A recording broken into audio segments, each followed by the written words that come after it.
Well, hello, good afternoon to you. Let me check my time out. 5:21. Welcome to the Rude Boy Sound.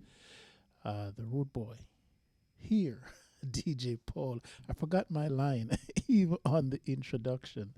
I forgot my line. Welcome to the Rude Boy Sound. I am the Rude Boy DJ Paul. Once again for the Spurs Sound Off. Another edition, match reaction Spurs versus Newcastle. And so it started out brightly. Let me jump back before I start to hand out all the awards. Is that I this morning or last night said that we pretty much did not have a chance based on what I've seen from Newcastle, how Newcastle play, how potent they are, or organized they generally are.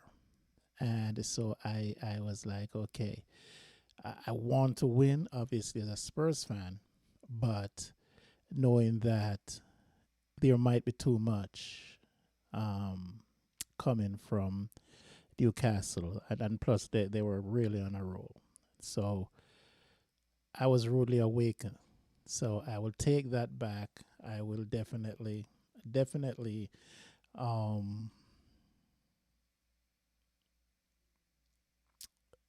take that back. That's the most I can do. I can take it back.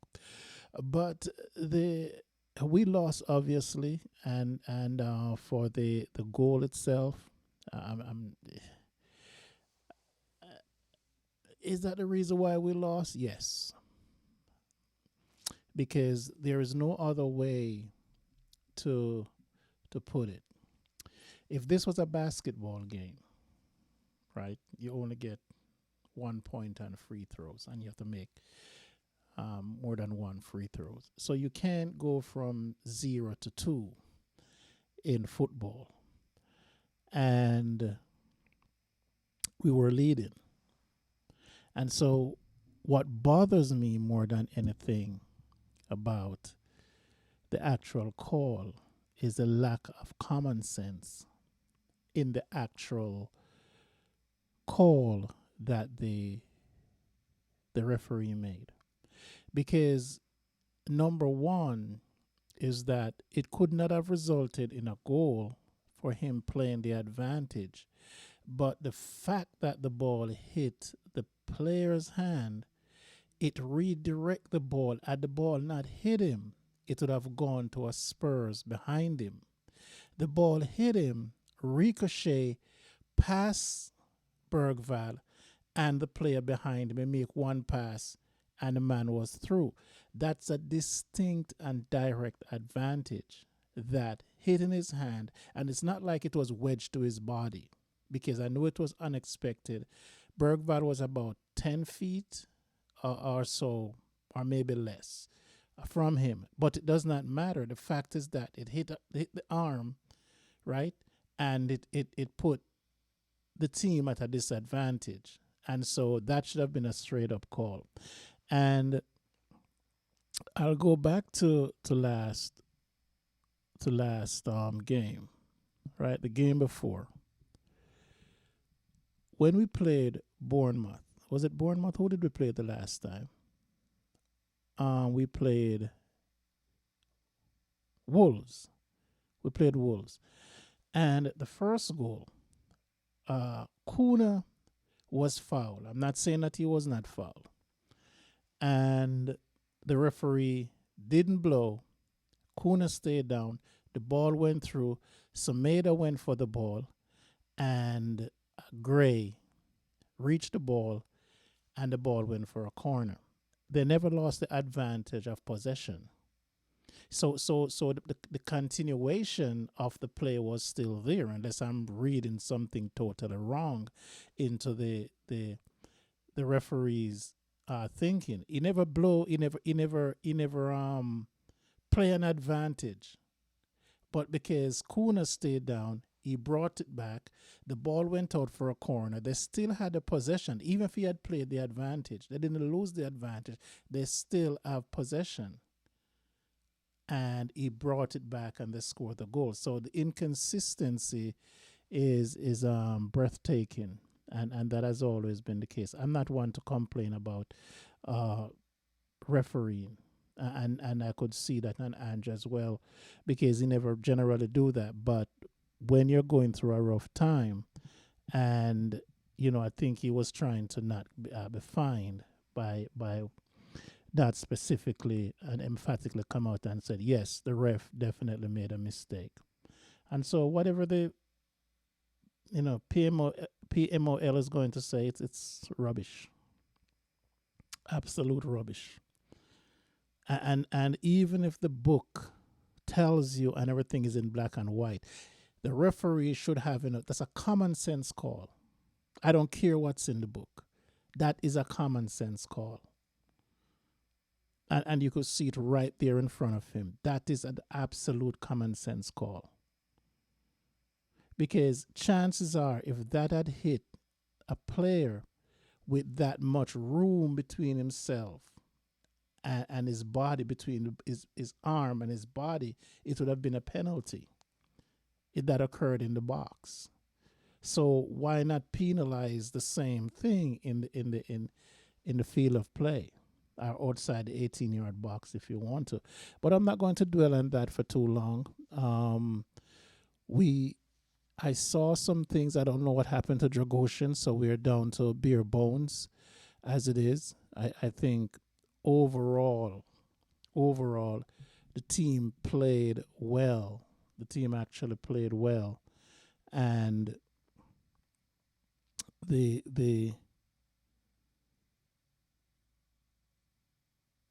setup never changed.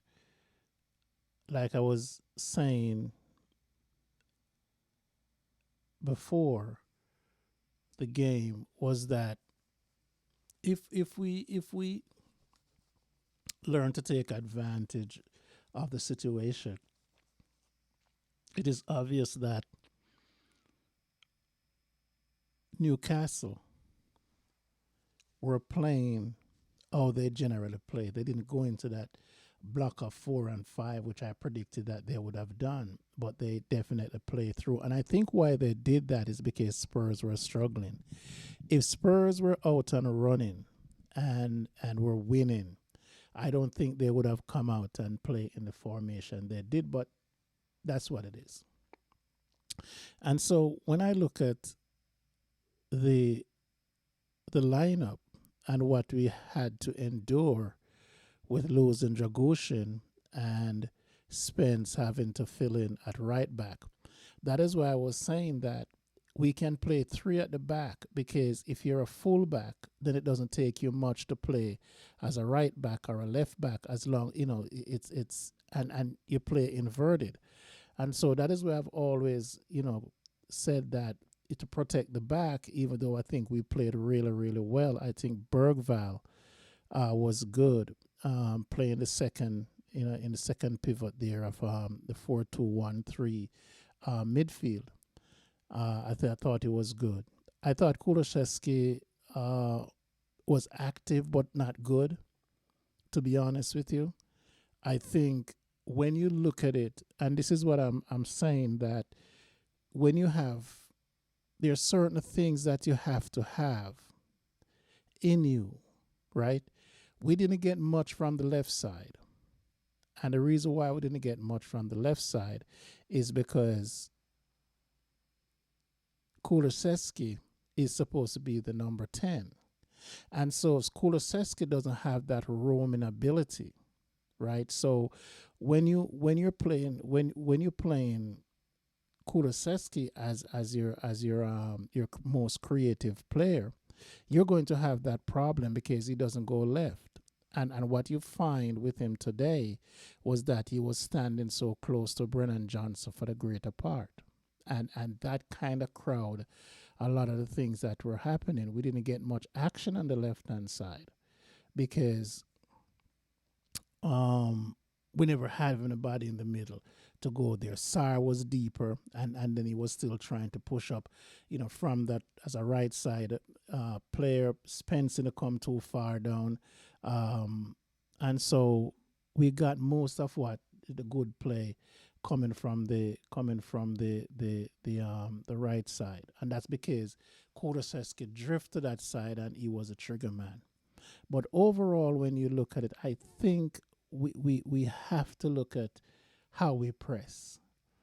And so when a team is willing to play out from the back, I don't think you should go in this all out press.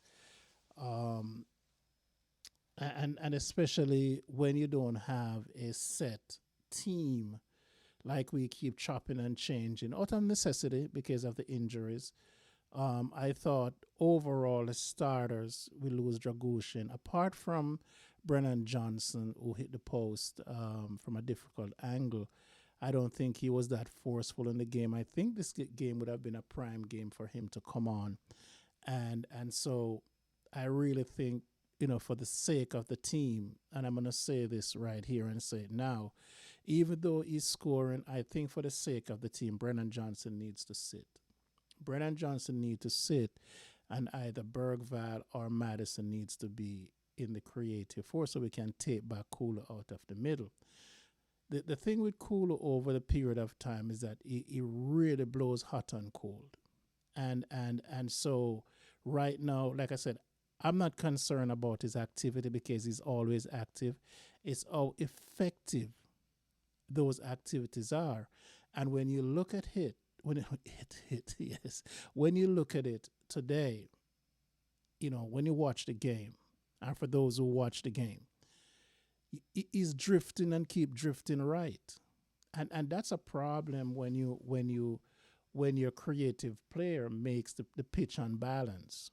And so what you have Solanke coming too far.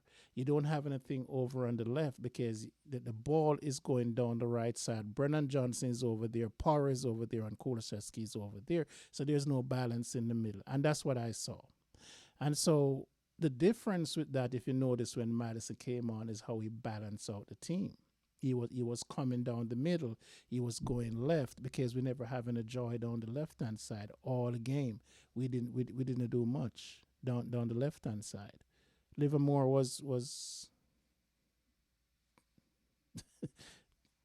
half off day, or Livermento, whatever his name is. And so while we played better, there wasn't the evidence was there, which I've been saying all along, is if you play in a system one way long enough, you will see the difference. You will see the evidence of the work. You will see what's going on. And I think today there was a conscious effort for the fullbacks not to actually run up into the attack, and especially in the second half when we were down. We're still a little loose, but we weren't giving up chances. And we weren't giving up chances because we were connected a bit. So that's an improvement. And it's unfortunate when with the goal, the second goal is very unfortunate, and that can happen. And you shouldn't make two mistakes or one mistake and lose a game. And we pretty much make one mistake and lost the game.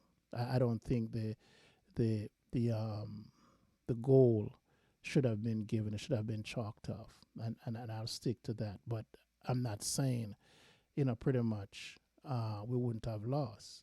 I know that from a winning position, we lost the game because a goal that should have not have been counted was scored, and that's a fact. Okay, so when you look at it again, I see spots. You see Archer Gray, and you're not talking about Archer Gray in terms of whether or not he belongs. Right? Is it Jed Spence, and his talent is just oozing confidence coming out of him. I could see Regulon when he came on for Dragoshin, even when Spence go to right back, he looks like he belongs. He's a baller. He's a good, very solid player. Good player, lots of talent, loads of talent.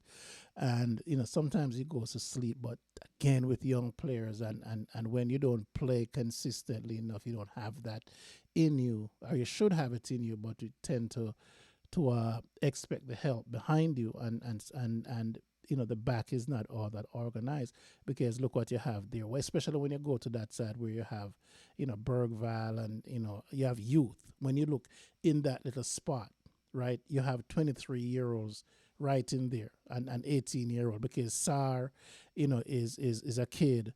Whether or not to want to believe it, Spence as well, a little bit more experience as a kid. Everybody around the back line is no older than 23 years old.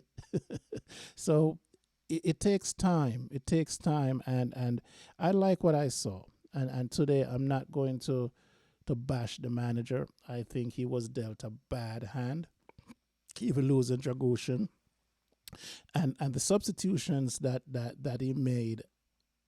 First of all, the team itself that he picked was right. I think, given the older guys rest, the only substitution, the only starter I would say that I would disagree with the way it came out is that I would not have started Werner. Um, I just think Werner is a waste right now.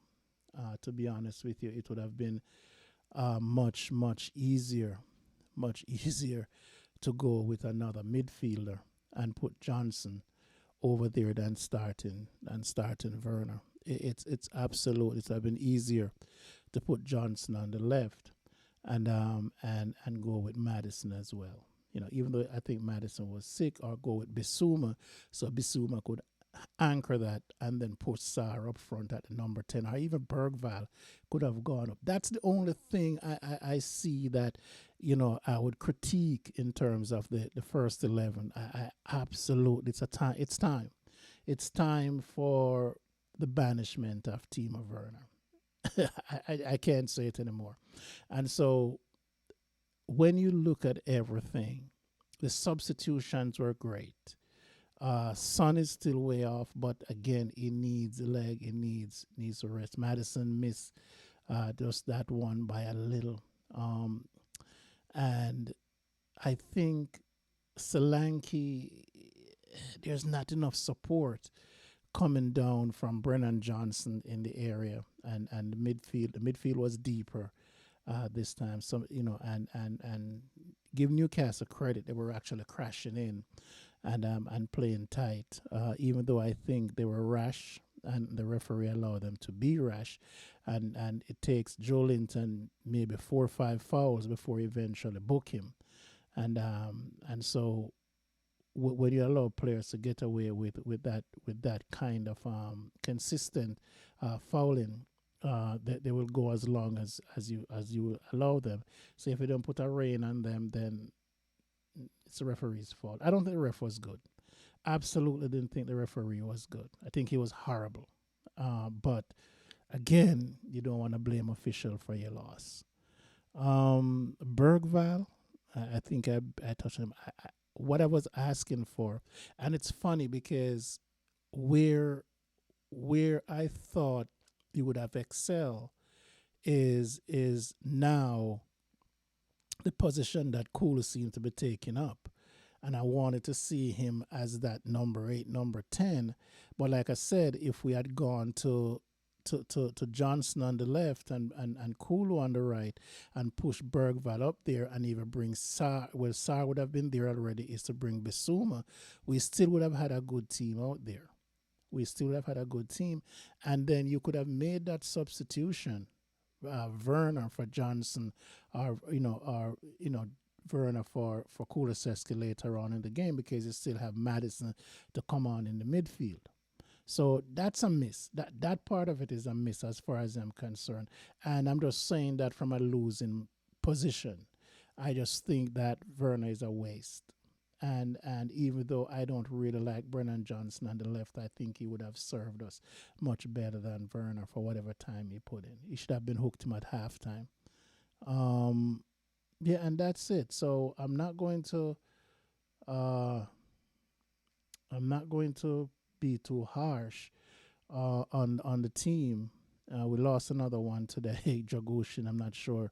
And then we have, the Carabao Cup semifinals coming up during the week. And so what I see today, I think it gives me hope that we will be close.